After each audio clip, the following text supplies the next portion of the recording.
Hello friends, ನಾನು ಇಂದು ಮಾಡುತ್ತಿರೋದು ಗರಿ ಗರಿಯಾದ ರುಚಿ ರುಚಿಯಾದ ಪಾಲಕ್ ಪುರಿ. ದೊಡ್ಡವರಿಂದ ಹಿಡಿದು ಚಿಕ್ಕವರಿಗೂ ಇಷ್ಟವಾಗುವಂಥ ಈ ಆರೋಗ್ಯಕರವಾದ ಪಾಲಕ್ ಪುರಿ ಮಾಡಲು ಬೇಕಾಗುವ ಸಾಮಗ್ರಿ ಮಾಡೋ ವಿಧಾನ ನೋಡೋಣ. ಮೊದಲಿಗೆ ಪಾಲಕನ್ನು ಬಿಡಿಸಿಟ್ಕೊಂಡು ತೊಳ್ಕೊಂಡು ಒಂದು ಪಾತ್ರೆಗೆ ಹಾಕ್ಕೊಂಡು ಸ್ವಲ್ಪ ನೀರು ಹಾಕ್ಕೊಂಡು ಗ್ಯಾಸ್ ಮೇಲೆ ಒಂದು 5 ನಿಮಿಷ ಕುದಿಯಲು ಇಡಬೇಕು. ಕುದಿಯೋದ್ರಲ್ಲಿ ಈ ಕಡೆ ಹಿಟ್ಟನ್ನು ರೆಡಿ ಮಾಡ್ಕೋಬೇಕು. 2 ಕಪ್ ಗೋಧಿ ಹಿಟ್ಟು, 1/4 ಕಪ್ ಕಡಲೆ ಹಿಟ್ಟು, 1/4 ಕಪ್ ಅಕ್ಕಿ ಹಿಟ್ಟು.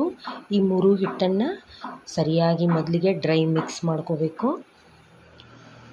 ಈಗ ಇದಕ್ಕೆ ಬೇಕಾಗೋ ಸಾಮಗ್ರಿ ಅಂದರೆ ರುಚಿಗೆ ತಕ್ಕಷ್ಟು ಉಪ್ಪು, 1 ಟೇಬಲ್ ಸ್ಪೂನ್ನಷ್ಟು ಹಸಿಮೆಣಸಿನ್ಕಾಯಿ ಪೇಸ್ಟ್, ಒಂದು ಅರ್ಧ ಟೇಬಲ್ ಸ್ಪೂನ್ನಷ್ಟು ಅರಿಶಿನ, ಒಂದು ಅರ್ಧ ಟೇಬಲ್ ಸ್ಪೂನ್ನಷ್ಟು ಜೀರಿಗೆ, ಬೇಕಾದಷ್ಟು ಕೊತ್ತಂಬರಿ ಕಟ್ ಮಾಡಿ ಹಾಕೋಬೇಕು.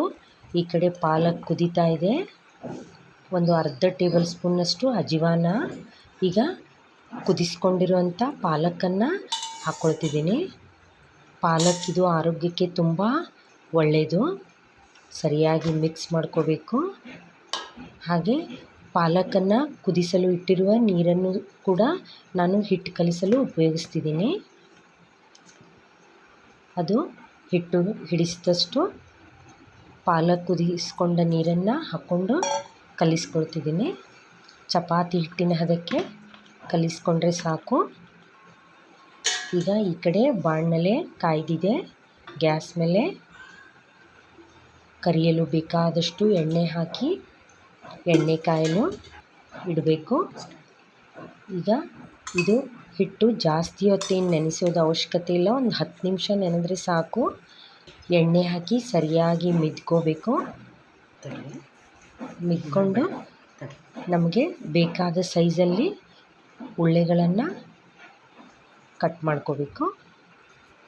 ಹಾಗೆ ಈಗ ಸ್ವಲ್ಪ ಕೈಯಿಂದ ಈ ಥರ ಶೇಪ್ ಮಾಡಿಕೊಂಡು ಸ್ವಲ್ಪನೇ ಪ್ರೆಸ್ ಮಾಡಿ ಒಂದು ಸ್ವಲ್ಪ ಎಣ್ಣೆ ಹಚ್ಚಿ ಪುರಿನ ಲಟ್ಸ್ಕೋಬೇಕು. ಬೇಕಾದರೆ ಅಕ್ಕಿ ಹಿಟ್ಟು ಹಚ್ಚಿನೂ ಕೂಡ ಲಟ್ಸ್ಕೋಬೋದು, ಇನ್ನೂ ಕ್ರಿಸ್ಪಿಯಾಗಿರುತ್ತೆ. ಈ ಕಡೆ ಎಣ್ಣೆ ಕಾಯ್ದಿದೆ. ಪುರಿ ಹಾಕಿಬಿಟ್ಟು ಹೊರಳಾಡಿಸ್ತಾ ಹೊಂಬಣ್ಣ ಬರೋವರೆಗೂ ಎರಡೂ ಬದಿಗೆ ಪುರಿಯನ್ನು ಕರ್ಕೋಬೇಕು. ಈ ಪಾಲಕ್ ಪುರಿ ರೆಸಿಪಿ ತಮಗೆ ಇಷ್ಟ ಆದಲ್ಲಿ ಲೈಕ್ ಮಾಡಿ, ಶೇರ್ ಮಾಡಿ, ಕಮೆಂಟ್ ಮಾಡಿ ಹಾಗೂ ಸಬ್ಸ್ಕ್ರೈಬ್ ಆಗೋದನ್ನು ಮರಿಬೇಡಿ. Thank you.